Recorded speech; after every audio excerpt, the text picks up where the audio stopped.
I came back to Wyoming, a place where I used to live. When you think of Wyoming, the first word that comes to your mind isn't jiu-jitsu. But it was here where I learned to teach this beautiful art.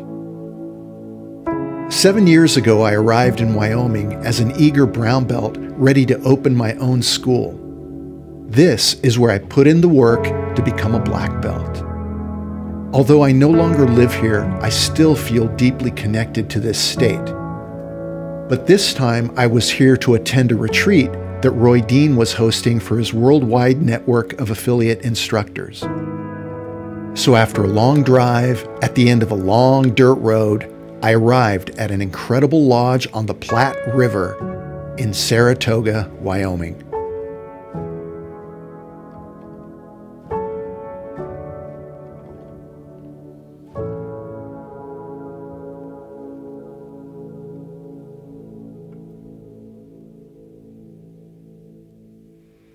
Hey guys, before we begin, let me know in the comments below if any of you would be interested in attending a retreat in Wyoming run by me, or maybe run by me and Roy Dean. He and I are planning to do some events in the future, so this would be an amazing one to collaborate on. We have access to a beautiful martial arts facility down there, which you'll see in the video. So it's a perfect destination to get away, unwind, recharge, make some friends, and train some amazing jiu-jitsu. If you are interested, probably the best thing to do would be to go to my website, rickellis.com, and sign up for the mailing list so I can keep in touch with you if we decide to do it. Thanks.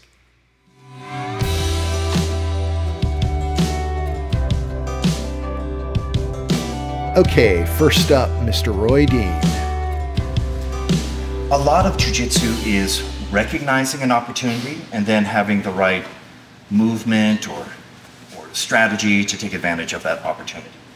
But sometimes you can't just wait for an opportunity. Sometimes you have to make an opportunity happen. And with pushing and pulling, you can do that because when you push, people automatically want to come back into balance. If you push them out of balance, they're going to come back. And you can use that to your benefit. They do it in judo all the time. They push, the guy comes back in, and you add to that energy, right? So we're going to do the same thing with a sweep. And we're going to do it from side control. Same thing. Bridge up, out, insert that shin, wrap the leg, I'm here, but now he's not stepping up. So this is going to be, it is possible for me to sweep him to the side, okay? It's going to be a little bit difficult, but I can do it. I can grab. If I can't do it when I'm flat, absolutely not. I have to be really on my side. I can pull him forward and then sweep, okay? So actually just come back like this. Turn, let's rotate this way. So if he's tight on that foot, I can't be flat. I have to shift my hip out, pull him forward, and I'm kind of under the thigh here, and then I can kick up. And I'm also pulling a little bit with that bottom leg. So that's one way we can get it. But yes, and sometimes you can do it, you can pull him. What's another alternate route here? I can push his head this way and use my leg to off balance him. And then when he moves back into position, we can take him over, right? And that works against people even if you don't really see him move visibly. Even if sometimes guys are really like an advanced belt, really solid, and I'm trying to push him. Like you're not seeing, there's kinetic energy, potential energy. He's pushing back against me. So I'm pushing him, and then we go in. But you didn't really see him move to the side. I am pushing, and he's pushing back, he's just matching. So push him. One extra detail about the push. It's not just, so the foot is underneath, it's not just pushing with your hand. You want to use your leg too. Try to get your heel over to his other shoulder. Push him like that. Then just block that leg, or block that arm as you take him over. So one last time. Both hands, let's do this. Up, out. Insert that shin, wrap the leg. I'm here. Now, all you got to do is just push him a little bit, push him. And even if he doesn't move that much, push him. When he pushes back, take him over. All right, let's play with that. 1, 2, 3.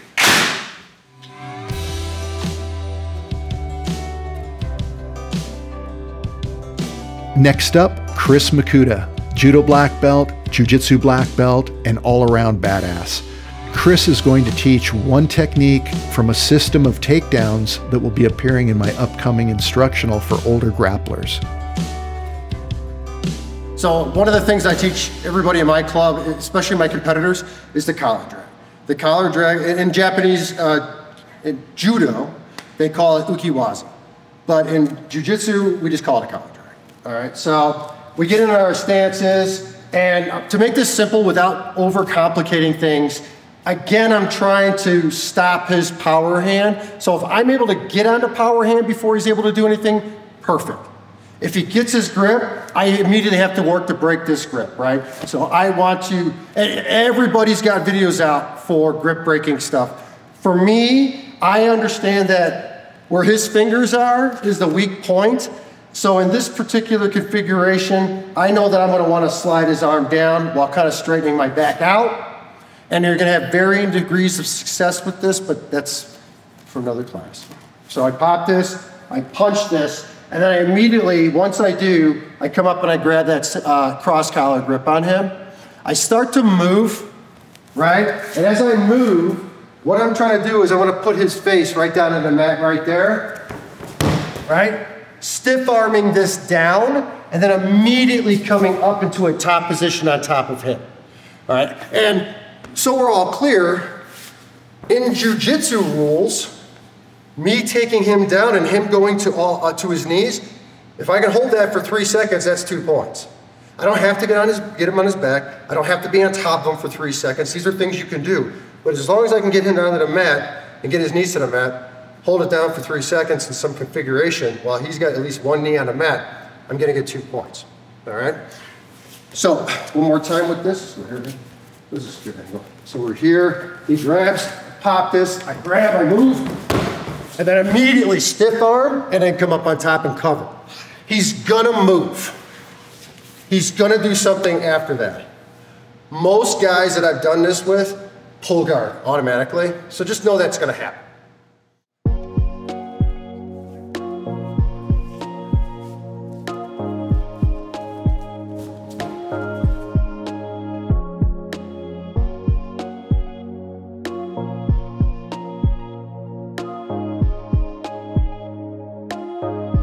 While I was here, I got a chance to film a fantastic brown belt examination by Abrie Killian.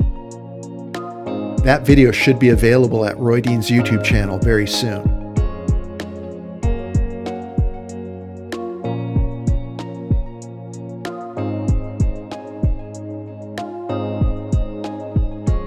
Next up, some narrated rolling with yours truly. Okay, first up is Shane, one of my old students. Even though Shane is a big, strong, tall, athletic athlete, he can move very, very fluidly. I mentioned in one of my previous videos the importance of selecting partners that you can flow with, at least for the first round. And Shane is definitely one of those guys. There's a little armbar sometimes I try to do, and I transition to a leg lock from a potential mount transition for him. Let's show that again because there's a lot going on there. Okay, Shane does a knee cut pass, and I'm just tracking as he steps over. I'm following. I end up in turtle. He's got a far side figure 4, but sometimes I can set up an arm bar by rolling through right there if I can get above the elbow, but Shane is hip to it, and I don't have enough control.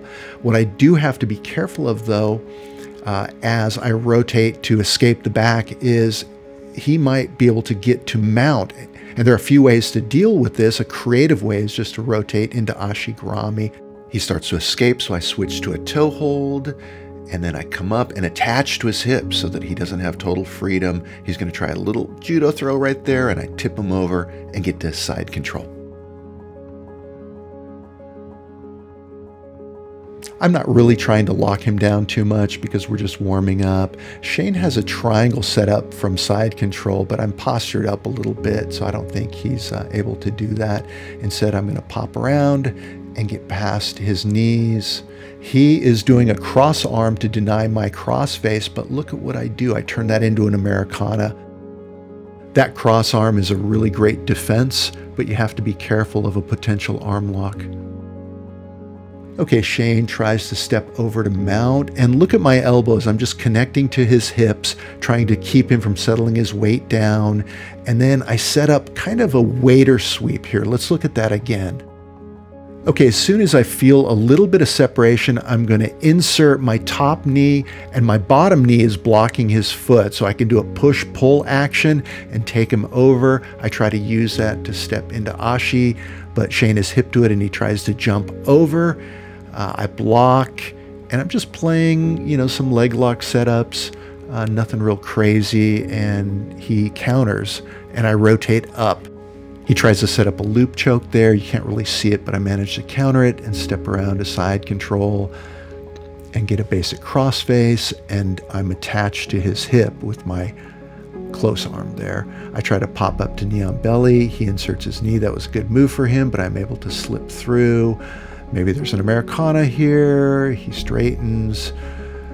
Maybe I can use that to set up an arm triangle, but he swims his arm out. And instead, I'm going to tip him over to side control so I can slide up, maybe take his back. But he counters nicely by slipping down and coming up. And I try to step over to Russian armbar, but I don't manage to get there. And look at this beautiful pass. Let's look at that again. This was actually a technique that Roy Dean taught, where you go one way, and when they counter, you slide your knee across. That's a really beautiful way to pass. Shane tries to step over to mount. I intercept the leg, and I can't quite move out. I wanted to insert my leg for that waiter sweep again, but he countered, so now I'm back to turtle, and he's looking to take the back.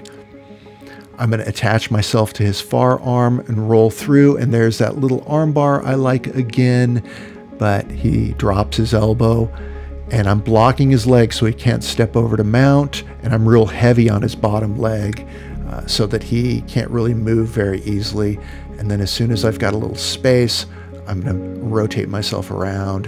He does a good job of coming up to knee on belly. I feel like I could sweep him there, but he manages to regain his base, and now I'm coming through to try to take his back. I'll come up. He wants to guillotine me, so I have to hop to the other side to defend, and I'm back to side control. Shane is a lot of fun to roll with, although he can really turn it up and be a handful if he wants to. And he tries to get out. We end up in a north-south situation. I'm just tracking. A lot of jiu-jitsu is just staying attached so that you can track. I try to set up a bread cutter choke, but he pushes my elbow away to defend, so I let it go. And I'm just going to see what's available. And man, there's some wild rolling going on both of those groups. As an older athlete, I'm always a little jealous of the young bucks that can go super hard because I am slow and steady. I try a little arm bar there, and then I pin the arm, and I block with my shin and windshield wiper over. There's a nice transition I do, but Shane blocked my hip because he knew what was going on. So I'm just going to control him and see what I can do. Pop the knee on belly, maybe attack that arm. And you can't really see it. I pull it in, and I get a little improvised arm bar there. Good job, Shane. Next up is Ken Knight from Ken Fu TV on YouTube. He runs a real nice YouTube channel. Ken runs a school in Casper, Wyoming. He teaches karate, Kali Eskrima, and a few other things, I think. He's very skilled. I'm just trying to block the crossface, but as soon as he slips his knee through, I switch to hip control, and I have to be careful of him settling into kesagatame, so I slip my head out and get to side control. And now I'm just going to create some posts. I call this seal control. I post next to the neck, next to the hip, and it lets me be real lazy. I tell you what, at 6,500 feet in Saratoga, I was breathing heavy at this point. I go back to the bread cutter, one of my favorites, but Ken manages to defend, and I'm not trying to crank it on too much. So I think I'll let it go here. Instead, I'm just going to track and pop up maybe to a high side control situation here so that I can start attacking for the arm. I'll step over, and there's a Kimura.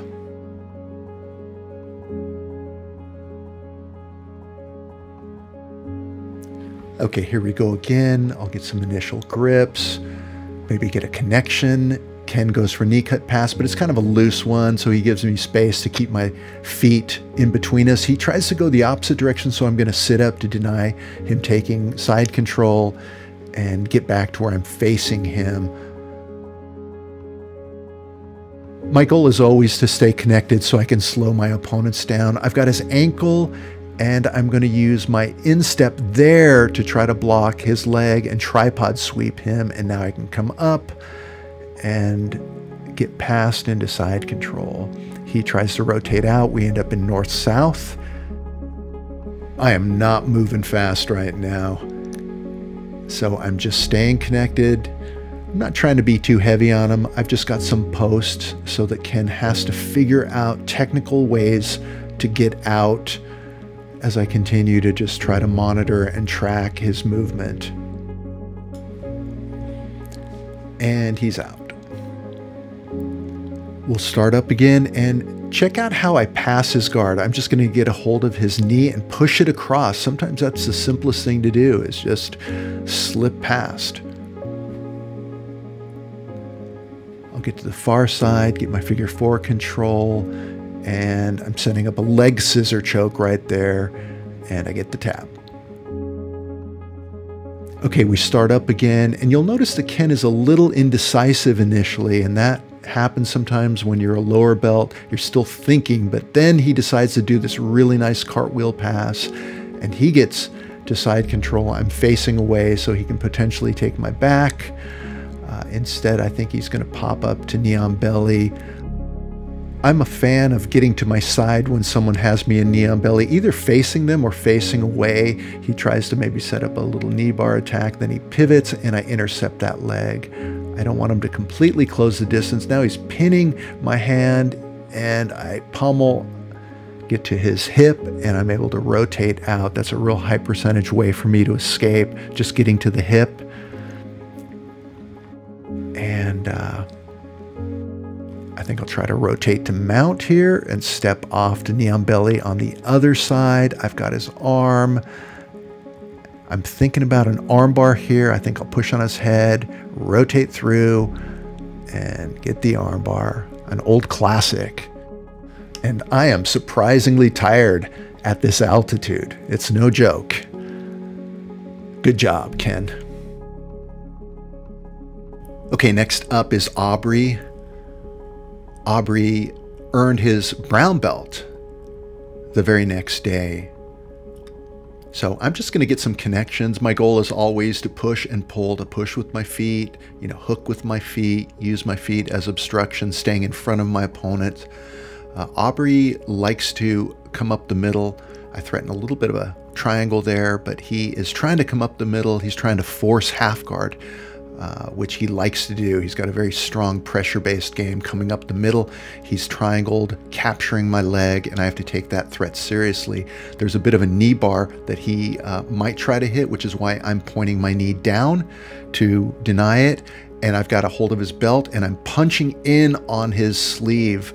There's a sweep called the harpoon sweep that I'm very good at, and if I can just keep his arm under him and keep control of his back, as soon as I get a little bit of daylight so that I can get an angle and bridge right here, then I should be able to sweep him over and take the top. I'm immediately blocking his hip on one side because he wants to turn back into me in order to regain half guard or regain full guard, and I need to deny that. So I'm going to monitor that hip, post next to that hip, because that's where I feel the force coming in, until I'm able to fully get to side control. Although he's very tough.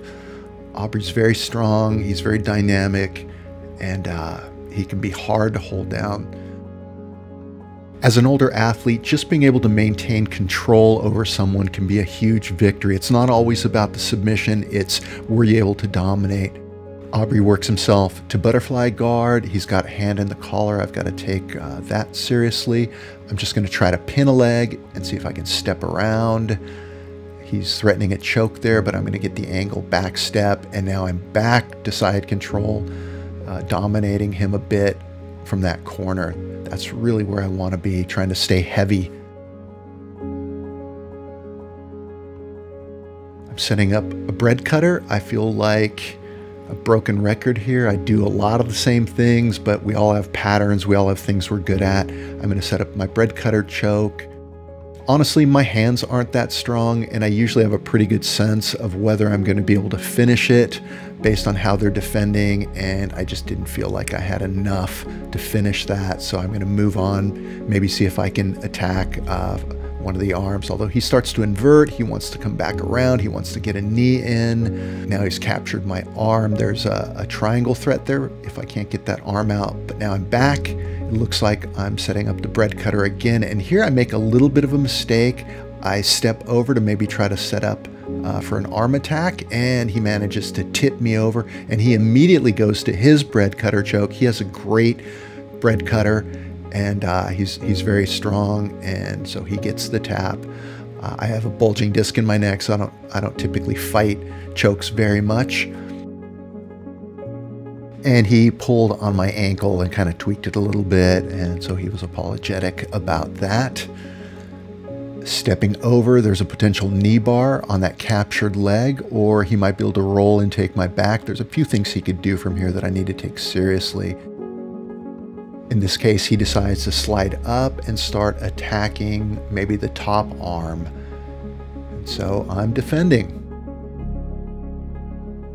Yeah, he definitely wants that arm. He steps over with his right leg, and I managed to pull it in kind of a deep half guard situation so that I can tip him and come up. He still has control over my arm, so I have to be kind of careful there. Sometimes you have to just be patient and wait for them to let go. You can't really force that always. Okay, looks like he let go of that arm and he's trying to invert, and I'm going to use that opportunity to create some pressure and get past. I immediately post next to his hip right there, and I'm cross-facing him, controlling the shoulder line. That's very important. He wants to either turn into me or turn away, and so I need to block his hip. Oh, hey, Chris. Thanks for stopping by. Abrie has my left arm, and he rolls me again. There's a possible darce that I can hit from there, but he's holding onto my arm very aggressively, so I let it go. Let's see what happens here. I get the gi tail. I can hit a choke with that gi tail, or there's an overhook series since I'm overhooking his arm, and I've got my butterfly hook in. There's a potential sweep there. There are a few things that I can potentially do from there, but Abrie is tough. He is tough, he's heavy, he's strong, and he's skilled, and this is a battle, and we are at 6,000 feet, and I am moving slow. I have to say I was very tired, but I pummel for my underhook and rotate out, and it looks like we decide to reset.